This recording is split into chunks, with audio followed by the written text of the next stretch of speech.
Deep within the rugged mountains of Ethiopia's AMHARA region, a tale of ancient secrets, hidden treasures, and a relentless pursuit of power has been whispered for centuries. At the heart of this enigma lies the elusive Books of Enoch, texts said to contain knowledge that could reshape our very understanding of the universe. But who is truly seeking these enigmatic texts, and for what purpose? Legend has it that the Books of Enoch were written by Enoch, a revered patriarch from the Old Testament, who was said to have been taken up to heaven by God. These texts are believed to contain revelations about the creation of the world, the fall of angels, advanced technology, medicine, the coming of the Messiah, and more. Their profound and enigmatic nature has made them a source of fascination for scholars and conspiracy theorists alike, fueling the flames of intrigue that have surrounded them for centuries. In the 19th century, the British government, driven by a thirst for knowledge and a desire for global dominance, launched a covert operation to seize the Books of Enoch from Emperor Tewodros of Ethiopia, who was believed to possess the information of the whereabout of this secret books. Their motives were shrouded in secrecy, their methods unorthodox. Spies disguised as tourists and missionaries infiltrated the region, attempting to gain access to the ancient texts. But their plan got a huge challenges from the people and their emperor. After many failed attempts to recover the Book of Enoch, finally the British invaded Ethiopia, and after a bloody war, they tried to make Emperor Tewodros to surrender. However, their efforts were thwarted when the emperor, rather than surrender his prized possessions, took his own life. This tragic demise only served to intensify the British obsession with the Books of Enoch, fueling their determination to acquire them at any cost. After the war, the British took around 3 ships full of Ethiopian ancient wisdom book, in the hope that they might find what they want: the Book of Enoch. In recent years, the quest for the Books of Enoch has taken on a new dimension with the rise of Ethiopian Prime Minister Abiy Ahmed. Some believe that Prime Minister Ahmed, under the influence of foreign powers, is secretly orchestrating the recovery of the Books of Enoch in exchange for political and financial support. Rumors abound of secret meetings with powerful figures, of covert operations conducted under the cloak of darkness. The allegations have raised concerns about the Prime Minister's motives and the potential impact of his actions on Ethiopia's future. Adding to the intrigue surrounding Prime Minister Ahmed is his close relationship with the Vatican. He has made several secretive visits to the Holy See, where he is believed to have met with Pope Francis himself. The Pope, a known supporter of homosexuality, is said to have given Prime Minister Ahmed a command to find the Books of Enoch. These clandestine meetings and the alleged papal directive have fueled speculation about the Vatican's involvement in the quest for the ancient texts. In the midst of this web of intrigue stands Daniel Kibret, a deacon and an advisor to Prime Minister Ahmed. Kibret, an AMHARA by ethnicity and Orthodox by faith, is seen by some as a right-hand man of the Prime Minister with a profound influence on his decisions. His close relationship with Prime Minister Ahmed has led to suspicions about his role in the quest for the Books of Enoch. Some believe that Kibret may be acting as a conduit for foreign influence, using his position to advance the agendas of those seeking the ancient texts. Prime Minister Ahmed's recent war with the AMHARA people, a regional group in Ethiopia, has also raised eyebrows. Most people believe that the war is not just about ethnic conflict, but also a strategic diversion to allow Prime Minister Ahmed to focus on his quest for the Books of Enoch without scrutiny. The allegations suggest that the war is a smokescreen, a carefully orchestrated distraction to conceal the Prime Minister's true motives and allow him to pursue the ancient texts undisturbed. An ancient Amharic mythology book called TIGRAY adds another layer of intrigue to the story. The book foretells the rise of a second Tewodros, destined to complete the unfinished mission of the first Tewodros, to restore Ethiopia to its former glory and make it a superpower. Some believe that Prime Minister Ahmed sees himself as this prophesied figure and that his pursuit of the books of Enoch is driven by a desire to fulfill this destiny.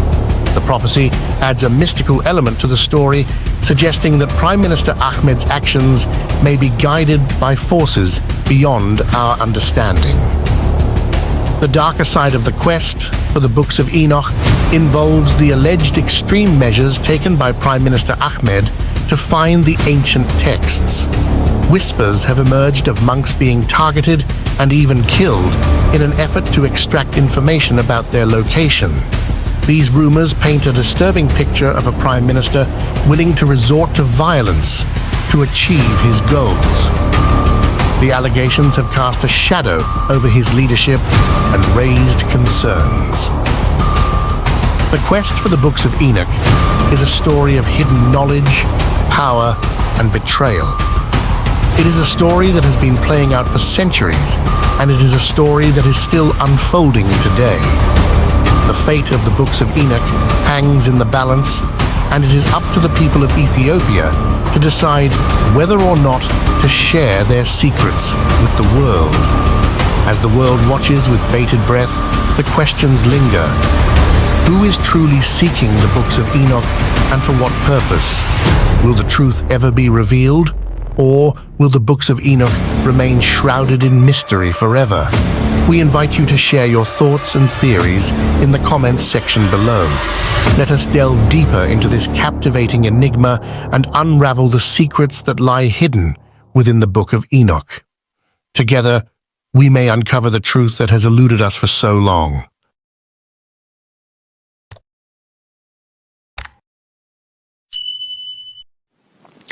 The federal government had every right to deploy federal security forces and use force in order to apprehend.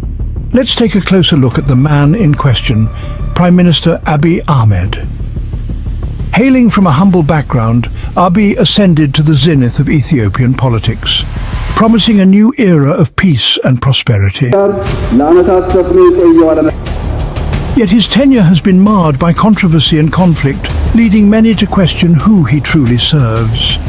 The theory that's been whispered in hushed tones is that Abiy is no more than a puppet. Not a puppet to another nation or a political ideology, but a puppet to the global elite. A pawn in a game that transcends national borders and political affiliations, a game that's been in play for centuries. But who are the puppeteers pulling the strings? The answer, some say, may be as old as time itself.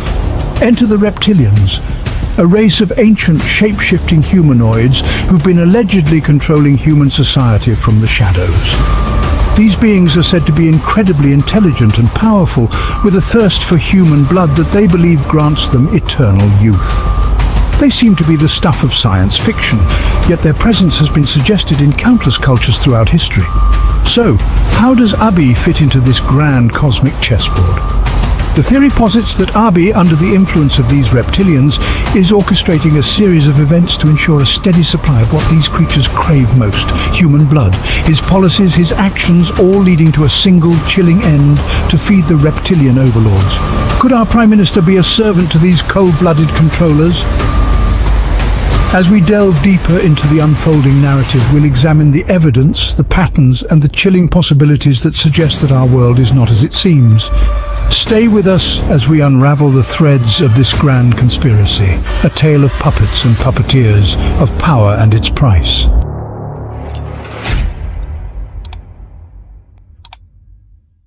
Since assuming power, Abiy's actions have been ruthless and unrelenting. Let's take a closer look at his reign of terror. Abiy Ahmed, as the Prime Minister of Ethiopia, has waged a relentless war against the TIGRAY and AMHARA people, descendants of the Solomonic dynasty. A fierce onslaught that has left countless lives shattered, homes destroyed, and a nation divided.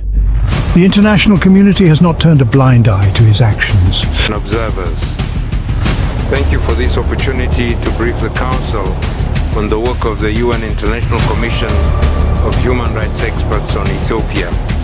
Numerous human rights organizations have raised their voices against Abiy, labeling his actions as gross human rights abuses. From forced displacements to extrajudicial killings, his crimes against humanity are glaring. But what drives Abiy's bloodlust? Why does he seem so determined to spill the blood of Ethiopia's youth, especially those from the Solomonic lineage? The answer may lie in a chilling connection between Abiy and the alleged reptilians. According to some theories, reptilians, these shape-shifting humanoid creatures, need regular infusions of human blood, especially those blood that comes from Solomonic blood lineage.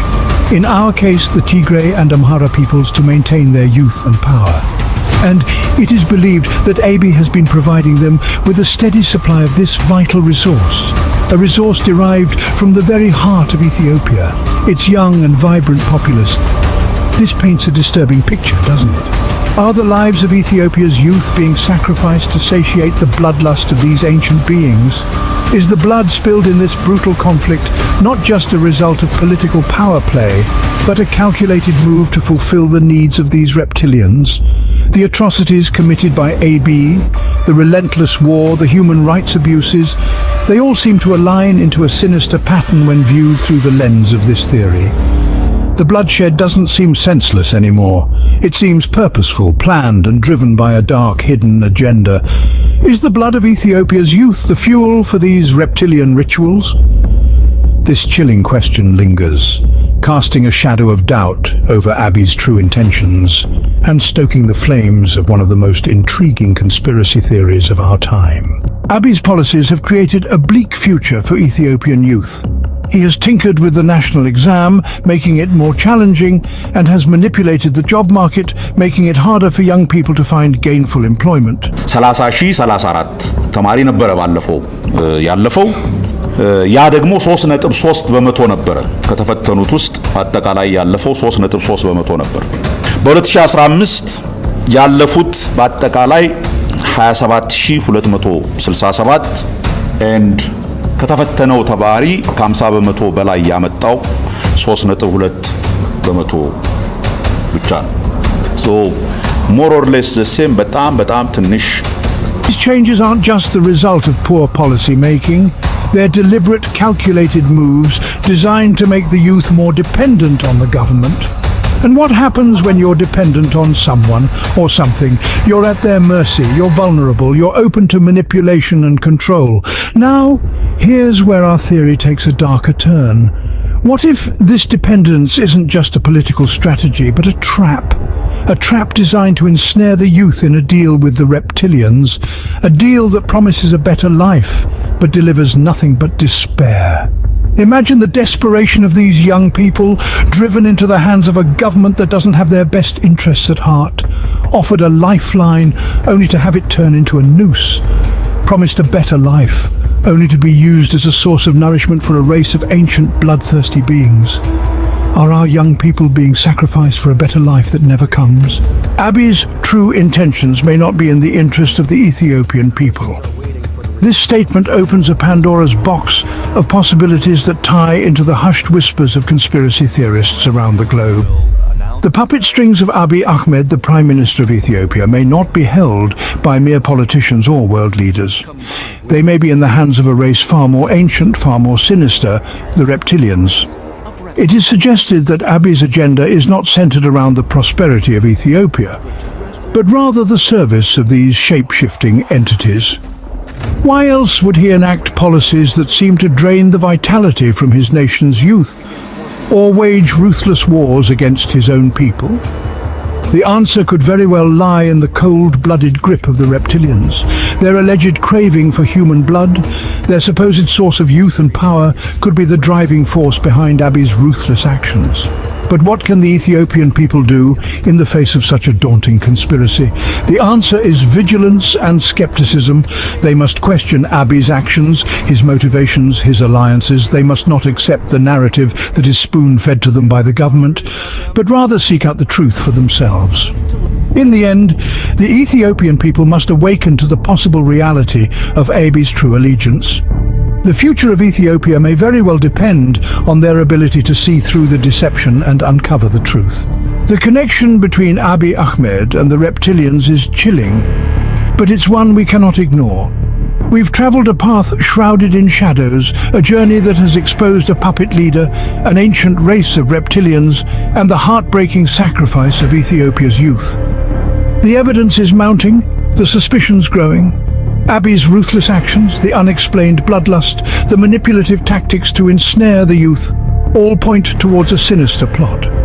This is not just about political power, it's about a game far more ancient, far more dangerous. So, dear Ethiopians, we urge you to remain vigilant. Question everything, the words of your leaders, the actions of your government, the stories that are woven to lull you into acceptance. Only through questioning can we hope to unveil the truth. Stand up, Ethiopia, question your leader, for the future of our country may depend on it.